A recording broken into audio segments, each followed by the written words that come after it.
Welcome back to the Deep Dive. You know, if you're feeling that strain of modern life, Yeah. the constant stream of alarming headlines maybe, the social divisions just getting wider, Yeah. maybe just the sheer exhaustion of trying to figure out what's real, what's important, Mm-hmm. well, you are definitely not alone. It really feels like a lot of us are experiencing this kind of Yeah. collective vertigo, socially, spiritually. Yeah, that collective feeling. That's actually exactly what this recent guidance is trying to address. So our mission today, it's pretty strategic, really. We're going deep, a meticulous dive into two key documents that are guiding the American Baha'i community right now. Okay. First, there's the very recent Feast of Ilm 2025 letter, just came out, dated October 15th. And second, the really foundational guidance it builds on, which is the 9-year plan and the destiny of America from back in September 2024. Right. And the goal today isn't just to, read them out loud. We want to really pull out the strategic vision underneath it all, understand the huge historical context they're painting, and maybe most importantly, nail down the practical blueprint. How does this lofty spiritual destiny connect to, well, the day-to-day work of building community? Exactly. We're trying to cut through some of the, let's say, administrative language to get to the core message, the one that's meant to endure and transform. Okay, so where do we start? The new letter. Yeah, let's jump straight into the Feast of Ilm letter. Yeah. Dated October 15th, 2025, like I said. It lands right at the administrative midpoint of the current Baha'i year, so it's a kind of crucial check-in. And even though it's pretty concise, it immediately sets quite an urgent tone. And it points to something else coming soon. Okay, I have it here. I think it's worth reading that first paragraph from the National Spiritual Assembly. It's a great example of, well, action flowing from reflection, right? Mm-hmm. Go ahead. Okay. It says, "The National Spiritual Assembly extends to you its deepest love and warmest affection as you celebrate the Feast of Ilm. As explained in recent messages, the National Assembly has been preparing a letter for the midpoint of this administrative year that will further explore the themes in our letter dated September 30th, 2024, the 9-year plan and the destiny of America. In anticipation of the new message scheduled for release in the next week, we encourage you to organize special study sessions in your communities, in whatever groupings may be natural. The National Assembly hopes that the themes in the letter may help to guide your consultations at feasts in the months ahead." See, what really strikes me there is the proactive element. They're signaling that the themes they brought up last year are so vital, so central, that the community needs to be, well, intellectually ready before the new, deeper guidance even arrives. Right. The call to organize special study sessions on the 2024 document.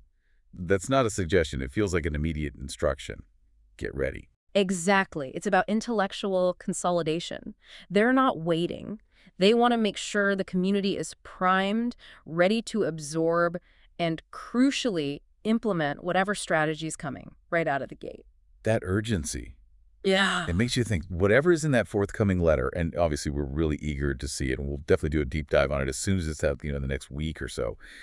It must require immediate, unified action built on the foundation they already laid. And that foundation starts with a really stark acknowledgement of the world we're living in right now. The second paragraph of this October 15th letter, it connects the feast celebration directly to the global situation. Okay, let me read that part too.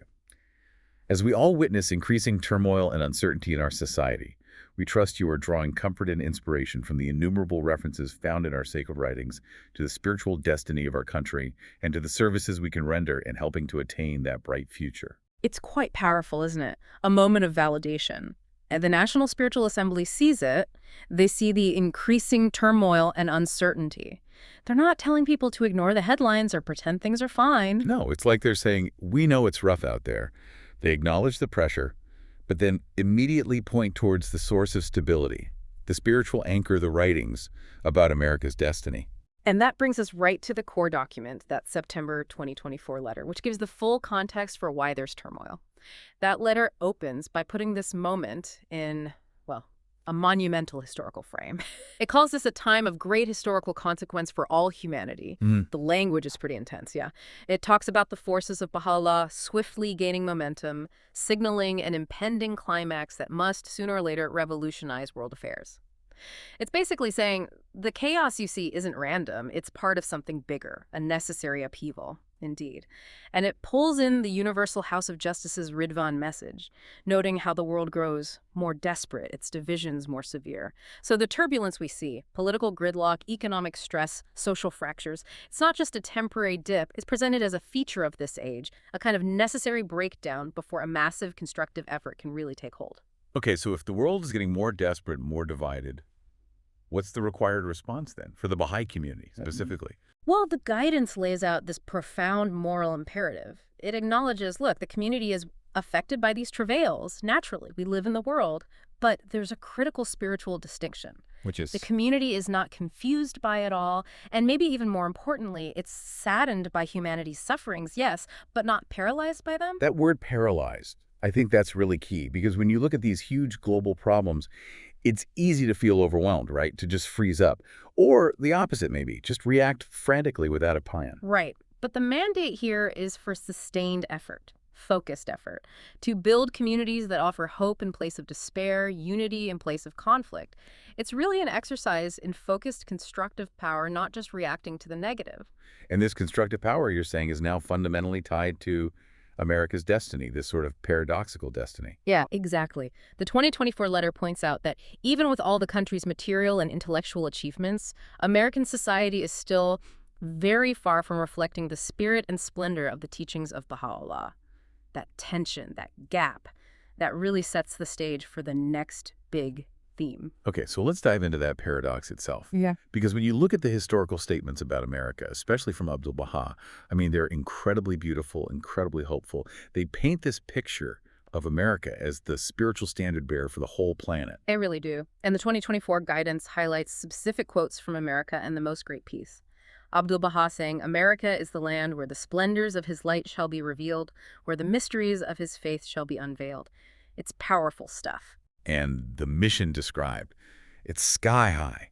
America called to be the first nation to sort of forge international agreement, proclaim human unity, unfurl the standard of the most great peace. It even says the American people need to rise from their present material attainments to such a height that heavenly illumination may stream from this center to all the peoples of the world. I mean, that sounds like just unqualified praise, like ultimate spiritual selection. It's an absolutely incredible promise, no doubt about it. But, and this is the critical pivot, we have to understand why. Why was America selected for this role?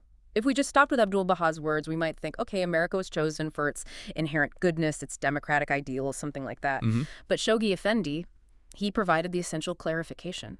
And it completely shatters that assumption. Right. And this clarification from the advent of divine justice, this is what makes the whole destiny concept so dramatic, so unexpected. The critical insight, the absolute core of it, is that America was not chosen for its inherent excellence or special merit. It was chosen for its deficiencies. That's the staggering paradox we need to grapple with. Chosen by deficiency. Wow. Well, it's humbling, isn't it? Yeah. Almost shocking. Why would the Guardian frame it that way? Such a sobering reason. Well, he draws this really powerful historical parallel to help us understand. He says America was chosen for its lamentable spiritual and social deficiencies. And this mirrors why Iran was chosen for the appearance of the twin manifestations. Not because Iran was virtuous at the time, but because of its unrivaled decadence. So the logic is, the potential for the most dramatic transformation, the most world-shaking change, is actually highest where the spiritual need is the greatest. Precisely. The vessel itself is deeply flawed, you could say. But that very flaw is what necessitates, and maybe even facilitates, a truly spectacular spiritual rebirth. And the 2024 letter doesn't shy away from listing these deficiencies. They feel acutely relevant today. Yeah, what are they specifically? It gives a kind of diagnostic snapshot of the spiritual and social illness. It points to excessive and binding materialism. Yeah. You know, that tendency to put comfort in getting stuff above everything else. Okay. Then one of the most virulent and long-standing forms of racial prejudice, a huge one. Widespread political corruption, a general sense of lawlessness, and persistent laxity in moral standards. It's a harsh list. Yeah. But you read it and you think, yeah, that feels pretty accurate, unfortunately. A tough assessment of the national soul. So what does that mean for the community, for people trying to work within that environment?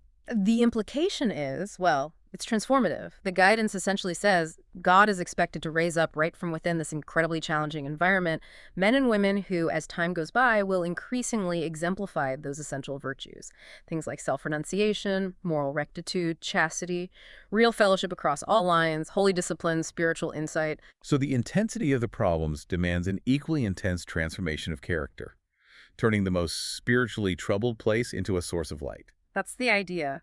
The drama of the calling requires a drama in the response. And this connects directly to how the Baha'i mission itself has evolved over time. For decades, the American community's focus was largely external. Right. Shoghi Effendi himself said the community was initially too small to really impact the whole nation. Their main job was spreading the faith internationally. That was a necessary phase, absolutely. Fulfilling the initial sort of geographical scope of the divine plan, external expansion.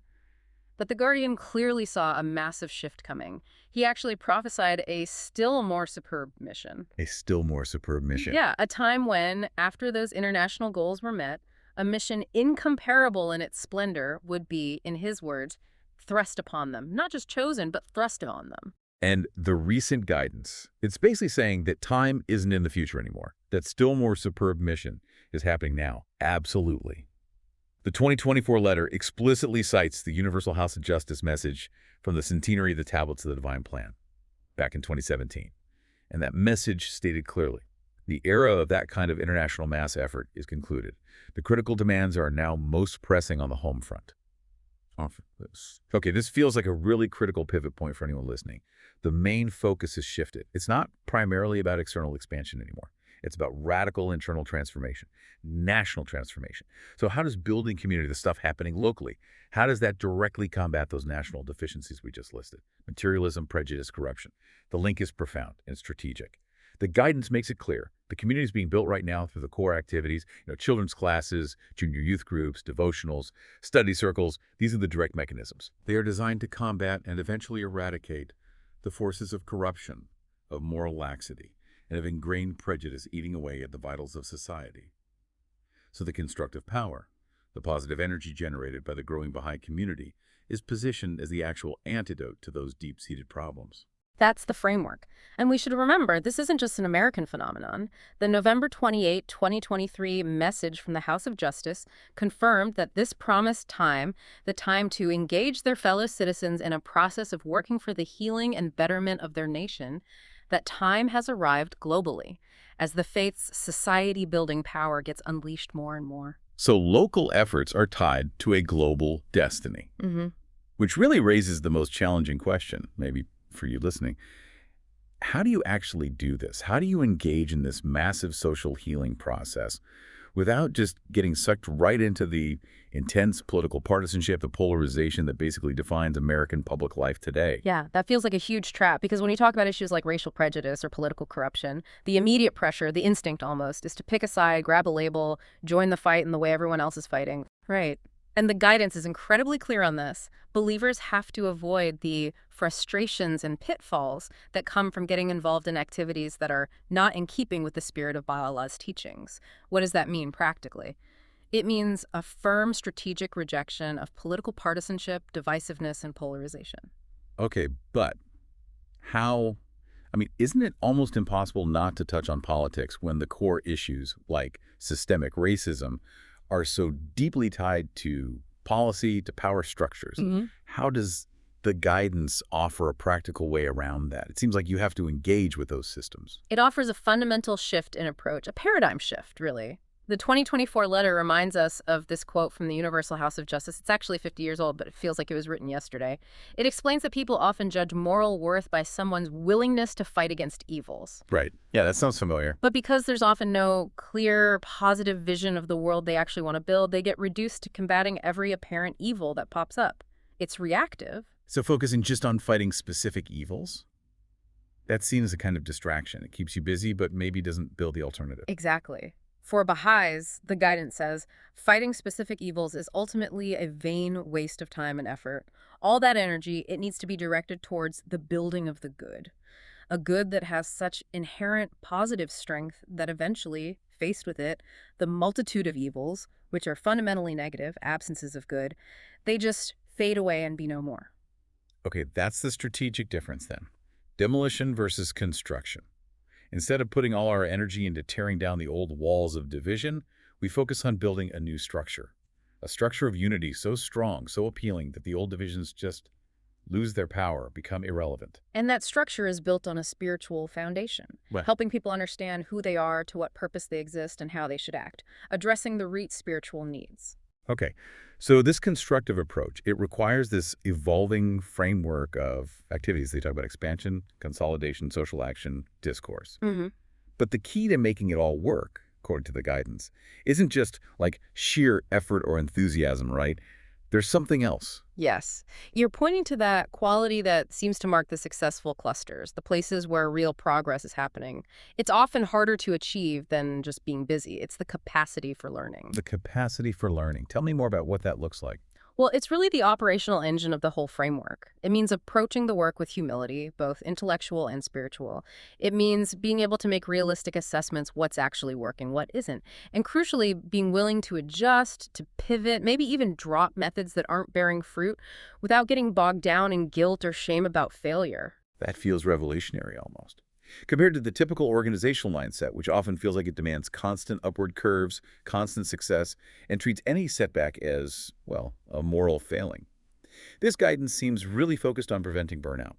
I think it is. It tells us point blank to refuse the success failure mode of thinking and freneticism that inevitably accompanies it. You know, that feeling. Oh, yeah. The focus has to be on systematically building on strengths, not getting paralyzed by weaknesses. This capacity for learning, it ensures that everything becomes a cycle. Action, reflection, consultation, adjustment, it builds sustainability into the process. And this capacity, it allows the community to think beyond just, say, increasing numbers, the numbers matter. The real focus is ensuring the activities have a measurable society-building impact. What does that impact actually look like practically for someone listening? It means the community's growth isn't just measured by internal metrics, but by its external effect. So, for example, a children's class in a neighborhood. It shouldn't just teach Baha'i virtues to the kids whose parents are already Baha'is. It should, ideally, demonstrably, start to improve the moral climate of that immediate area. How so? Maybe it leads to less petty conflict among neighbors, or more cooperation between families, or helps address some specific local need that emerges from the relationships built. The people involved, even those not formally Baha'is, become protagonists in transforming their own environment. The community starts being seen, organically, as a force for good. Ah, okay. So that's why the guidance talks about welcoming large numbers of people straight into whether the children's classes, study circles, devotionals, even if they haven't formally declared their belief. They become protagonists first. And some, through that process of engagement and transformation, will gradually come to embrace the cause of Baha'u'lláh more fully. It's an organic process. Every spiritual space created, every activity, acts as a kind of spiritual refuge, a counter-narrative to all the turmoil outside. It's a space that's actively laboring to create a visible, true pattern in action of something better, like a living laboratory for the future society. Okay. So within this big constructive framework, building the good, the guidance still circles back to those initial deficiencies, right? Materialism, moral laxity, racial prejudice. Does it highlight one as needing the most urgent focus right now? Yes, it does. Shoghi Effendi himself emphatically identified racial prejudice as the most vital and challenging issue among those three major tendencies that need to be eradicated. It remains the core wound, particularly in the American context. And the 2024 letter specifically brings up that landmark letter from the Universal House of Justice, July 22, 2020. Yeah. The one that called for nothing less than a profound alteration of thought and action. The guidance acknowledges this path is long and thorny.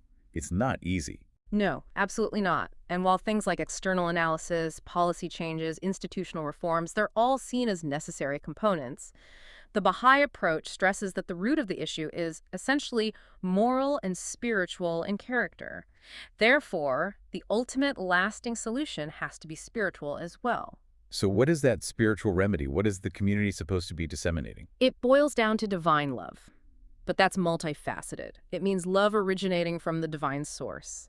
It means love that's actively, visibly aflame among the community members themselves. And critically, it means love extended without any restriction, without any othering to every single human being. And how is that love spread? Is it through big campaigns? The guidance suggests the primary mechanism is more intimate. It's spread by enkindled souls through intimate conversations that create new susceptibilities in human hearts. Wow. Intimate conversations creating new susceptibilities. Yes. That's a powerful idea. It suggests that the deep change doesn't start with mass movements or legislation necessarily, but with shifts in individual hearts, one conversation at a time, fueled by genuine spiritual connection. It's about building that foundation of mutual affection, of understanding that can actually transcend the tribalism, whether it's based on race or politics or anything else, which brings us back to the sheer scale of character and dedication needed to even attempt this vision. The challenges are huge. The gathering storm seems real. But the guidance is also unwavering, that the ultimate outcome, this divine civilization, it's ordained and certain. That certainty has to be the fuel, doesn't it? That has to be. And the 2024 letter, it really ends with this tremendous call to action, and it puts a special focus on the youth. They are clearly seen as the generation being asked to really lead this charge, this transformation. Yeah, those quotes from Shoghi Effendi are so strong, saying that nothing shows the faith's youthful vitality and the vibrant power more than the youth participating intelligently, persistently, effectively in teaching, in administration. They're positioned as living proof that the cause is intensely alive. And we see that reflected today in the continued strategic reliance on youth leadership, especially in driving the institute process, that engine for building capacity. The maturity the youth show, their spiritual vitality, often seen when they serve as teachers or coordinators, that's held up as a model for everyone, which leads to that incredible line, all must surge, but the youth must soar. That's not just praise, it feels like a strategic mandate. It's telling the youth, this home front mission, you need to own it, you need to lead it with exceptional energy. And for all believers, young or old, the ultimate call is one of sacrifice.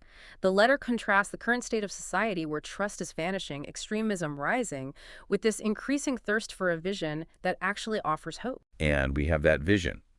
But bringing it about, the letter says it requires the same degree of consecration and sacrifice that illumined the annals of the heroic age.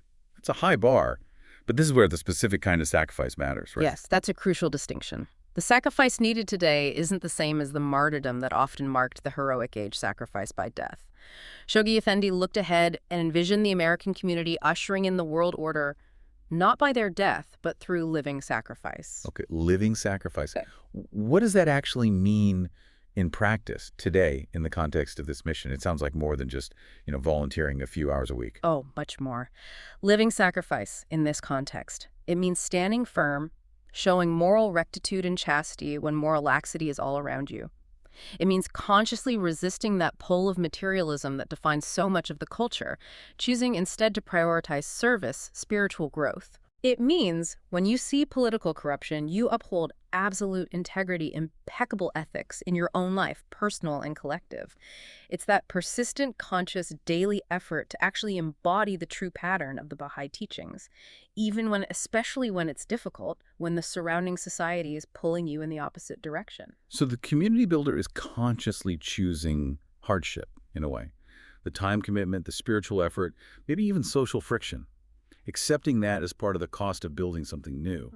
That discipline is the living sacrifice. That's the essence of it. And to get this energy moving immediately, the 2024 letter called for organizing those regional Baha'i council conferences, the special youth gatherings, modeled on the global conferences. These weren't just meant to be talk fests. They were designed as catalysts. Catalysts for immediate action on the 9-year plan, fueled by these very themes we've been discussing: destiny, learning, sacrifice. So wrapping this all up, what does this mean for you listening right now as you look ahead to this new guidance that's coming any day?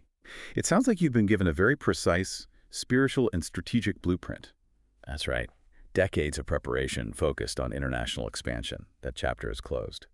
Now the focus is laser sharp, healing the deep spiritual and structural wounds of the nation itself, using the power of constructive community building, fueled by divine love. Your local activities, the things happening in your neighborhood, your town, they are directly, intrinsically linked to fulfilling America's spiritual destiny. A huge responsibility and a huge privilege.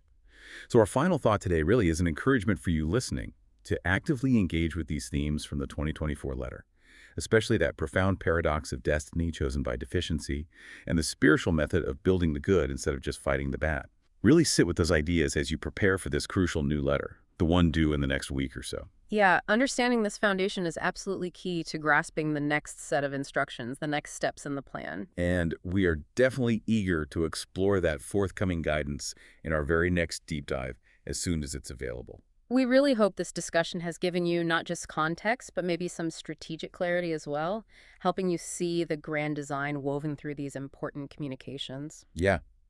And if you found value in this deep dive today, exploring strategy and destiny, please do remember to subscribe, maybe like the video, leave a comment. We do read them. And share this with others who you think might benefit from this kind of reflection. Mm-hmm. Oh, and also we wanted to mention that YouTube channel memberships are now available. If you feel inclined to support the channel as we continue to grow and produce these deep dives, that's now an option. Well, thank you for joining us today in this exploration of the guidance. Yeah, thank you. Join us next time for more deep dives into the letters and messages shaping our collective spiritual journey. We'll see you soon.